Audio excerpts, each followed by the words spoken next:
Is there space in our life for another child? What a tender question. And if you found yourself asking it, maybe late at night, maybe while folding tiny clothes, or while watching your kids play, you're not alone. This isn't a question with a right or wrong answer. If we're looking strictly at logic, there may never be a good time to add another human to your family. And it might never feel like a smart decision. Kids bring chaos, joy, exhaustion, and magic. And none of that fits neatly into a spreadsheet. That's because this decision isn't just about logistics. It's not a numbers game. It's a soul-level check-in, a heart conversation with yourself, with your partner, with the life you're building together.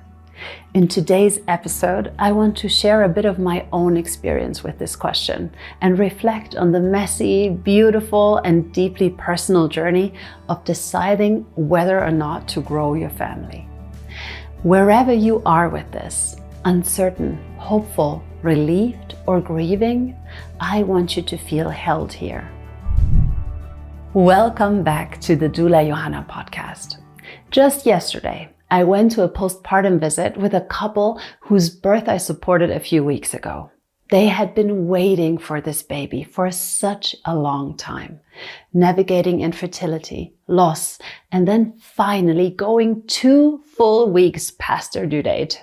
And yet, when the time came, they had a truly beautiful birth, a calm, supported, empowering experience. When I walked into their home, they were glowing, absolutely beaming with joy and love. And honestly, it filled me up to see them like that.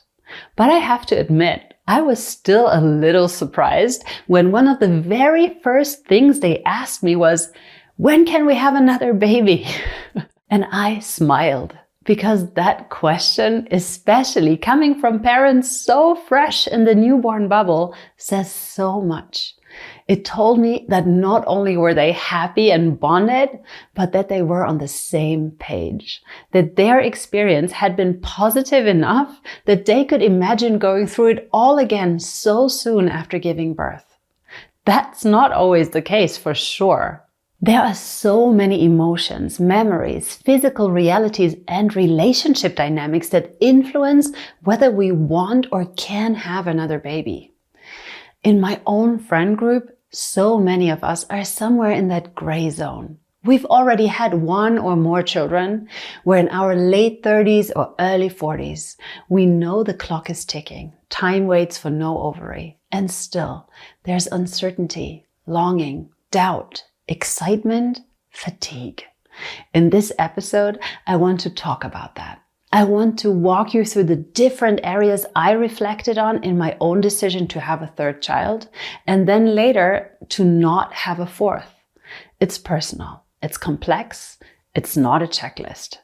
But maybe by hearing how I thought through it, you'll find some clarity in your own journey, whatever the answer ends up being for you. As someone who always dreamed of having a family, the decision to try for our first baby came easily, both for me and luckily also for my husband. We were ready. We got pregnant within a couple of months, which felt like forever at the time. And even though the birth and that first year of parenthood were intense and honestly really challenging, we still felt ready to try again when our daughter was about 18 months old. We wanted her to grow up with a sibling. We had that deep desire to expand our family, and we felt ready to go for it. I got pregnant again quickly, but that pregnancy ended in an early miscarriage. And even though it's such a common experience, it hit me hard. It felt devastating. And I think in a way it only deepened my longing to welcome another baby. I got pregnant again soon after. But this time, the experience wasn't as blissful as it had been the first time. I was so scared, terrified really, that I might lose this baby too. I didn't let myself relax into the pregnancy or even feel joy until I was about 20 weeks along and finally started feeling her little kicks. And it was a physically hard pregnancy too. I was sick a lot. Running after a toddler while growing a human at the same time was no joke. Thankfully, the birth itself was absolutely beautiful. A deeply healing experience for me in so many ways. Nursing this time was smooth as well. It was easy and I felt way more confident as a mother. I'd grown into the role. But at the same time, my marriage really took a hit. Having 2 kids felt exponentially harder than having 1. And by the time the girls were in bed at night, I was completely wiped out. I had nothing left to give, especially to my partner. I've mentioned this in other episodes, but our intimacy really suffered. We were both feeling disconnected and depleted. Our marital satisfaction was at an all-time low, and it stayed that way for a couple of years. Things only really started to shift when our second daughter turned 3, because that's when we got some help and intentionally began to focus on rebuilding our connection. But just as we were starting to feel like ourselves again, I turned 37 and that quiet little question crept back in. Should we have another? This time the answer wasn't so clear. A lot pointed to no, actually.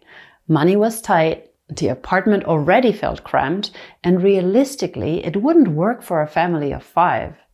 Even little things like not fitting into my dad's car for a family outing started to feel like symbolic reminders that our life wasn't exactly set up for more. And then there was our marriage. We had just started to feel stable again after years of early parenthood and disconnection. Adding another baby felt risky, to say the least. When I talked to my husband, he said something that stuck with me. He did have space in his heart for another child, but he wasn't sure if we had the capacity in our relationship. So we sat with it. We talked. We asked ourselves some real tender questions, ones I want to share with you today. Not because they'll give you a clear answer, but maybe they'll help you explore your own. Of course, we looked at the practical stuff. Finances, space, logistics. Let's be real. Financially, it never makes sense to have another child, especially not a third. But the real question was, can we afford it without falling apart? We were cautiously optimistic that we could make it work. Newborns don't cost that much at first. We already had most of what we needed, and we were lucky to be surrounded by generous friends who were happy to pass on what they'd outgrown. So it felt doable. The apartment, I didn't love it anyway. So if anything, I enjoyed being nudged to start dreaming about a better home. The car, though, that was another story, because neither of us drove at the time. I technically had a license, but I hadn't driven in almost 20 years. I was terrified of it. Every time I sat behind the wheel, I was flooded with intrusive thoughts. Images of crashing the car, of harming my family. I know it sounds extreme, especially since driving is such a non-issue for most people. But for me, it was paralyzing. I avoided the issue altogether by relying on my dad to drive us around when necessary. Living in Munich makes this easier. Public transport mostly worked, but deep down I knew if we had a third baby, I'd need to step up and face that fear. I'd have to learn to drive confidently if we ever wanted to move freely as a family of 5. Spoiler alert, I did it, but that's a story for another episode. So now my husband, he's a real live in the moment kind of guy. Thank God. Practicalities didn't weigh on him the way they did on me. What did weigh on him was us. He was honest. He often felt like he came last in my world anyway. And just as we were finding our rhythm again as a couple, he was scared that another baby might push us back into the co-parents and roommates dynamic. I could relate. I had those fears too. But I also trusted in what we'd built. The tools we'd learned to stay close, the intentional ways we'd begun to prioritize our relationship.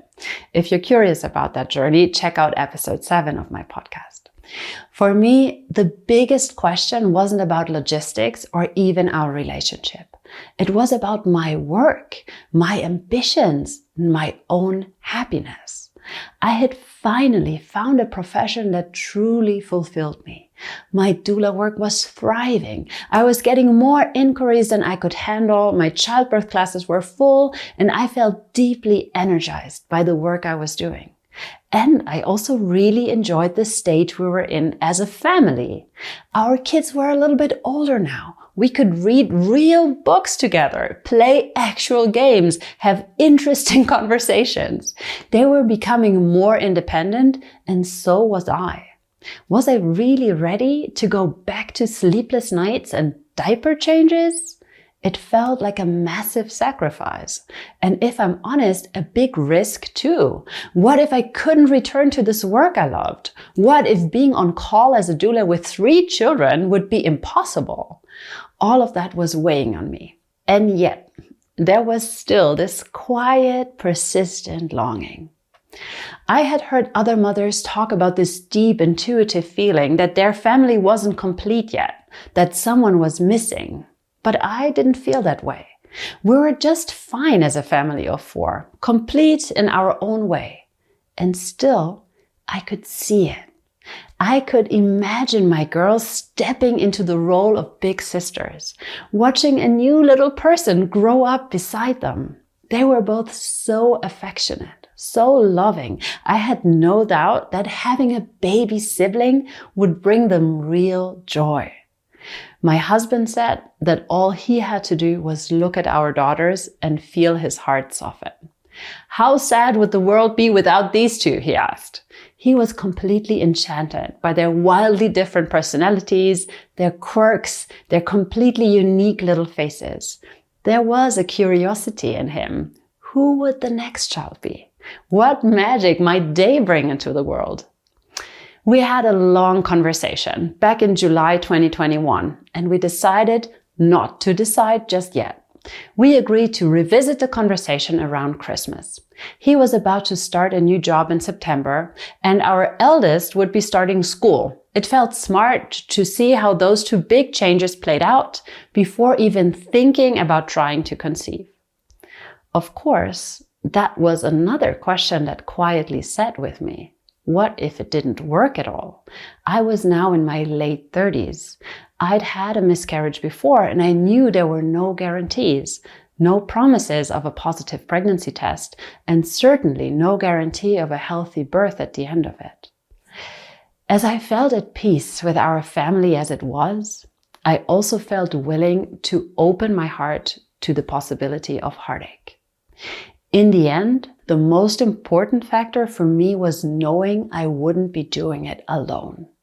I had support from my husband, who, while cautious, was open, from my dad, from my friends, and our neighbors who had always shown up for me. That support made all the difference.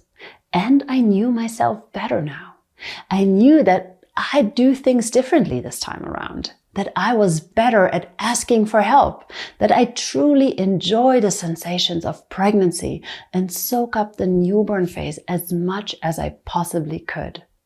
That this time I wouldn't push myself so hard, that I'd prioritize rest and recovery.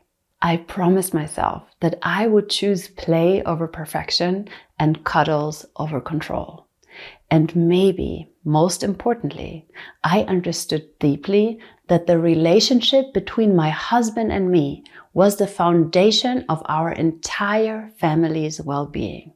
This time, I would guard our time and energy like it mattered, because it does. And I'd protect our connection with a new kind of fierceness. That August, we went on vacation. 2 weeks in Turkey, and my husband and I must have high-fived each other a dozen times a day, amazed at how easy and fun it was to travel with older kids. They spent hours playing with the son of our host and exploring the grounds, which meant we finally had time to actually be on vacation.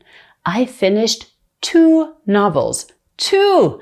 And we were kissing and laughing like we were dating again. We celebrated our 10th anniversary and truly felt so thankful for the life we'd built together. 2 weeks later, back in Germany, you guessed it, just before school started for our eldest and my husband began his new job, I realized I was pregnant. It must have happened on day 5 of my cycle. Total surprise. We were stunned for a moment. But then we smiled and leaned into it. This baby had made the decision for us. And honestly, I was grateful. No more weighing pros and cons. She was already here, and we never looked back. There were challenges, for sure. My husband ended up leaving his new job in December, and some of the pregnancy dreams I had were interrupted by COVID regulations. But still, carrying her was a blessing. I loved every minute of it. She gave me a calmness and a sense of peace that I haven't experienced in a long time. She was born 10 days after her due date in our living room, surrounded by love. Her father, 2 doulas, our wonderful midwife, and her big sisters, who got to check whether she was a boy or a girl. That birth was transformative for all of us. It's etched into my memory and soul forever. And now with her here, I can't imagine the world without her. I can't imagine us as a family without her. And I also know now, with peace and clarity, that I'm done having children. If we had started a few years earlier, if we had more financial resources, I admit I would be tempted. When I support other women through birth, when I witness their power and the sacred energy in that space, it does tug at my heart. And holding their babies, yes, that longing flickers. Maybe that feeling won't ever go away completely. But now, at 41, juggling all that I do, I know I could not walk through another pregnancy, birth, and baby phase without losing something vital in the process. I'm deeply grateful to my body for everything it's done and continues to do for me. I don't want to ask more of it in that way. And I feel a new pull now, a desire to be a little more selfish, to pour energy into things that light me up, that feed me not just as a mother, but as a woman, a partner, a creative soul. Like the training to become a hospice volunteer. The energy I once gave so fully to early motherhood, I want to give some of that back to myself now. And that's okay. I know I would love a 4th or even a 5th child with the same fierce devotion, but not in this life. And that's okay. I also know how lucky I am to have had the choice. So many women don't. Whether it's because of their health, their age, their partnership, or circumstances beyond their control, some don't get to decide when they are done or even if they get to begin. If you are one of those women, my heart goes out to you. I see you. I hold your stories in my heart. If you're in the midst of this decision, wondering whether to have another baby or trying to make peace with being done, know that you don't have to navigate it alone. This is one of the tenderest crossroads we face. If you'd like support, I offer one-on-one coaching sessions to help you find clarity and confidence around the transitions in your life, including this one. You can reach out to me through my website or at doula Johanna on Instagram. If this episode resonated with you, please consider sharing it with a friend who might be wrestling with the same question. Thank you for being here with me today. Take care and remember to be your own life doula.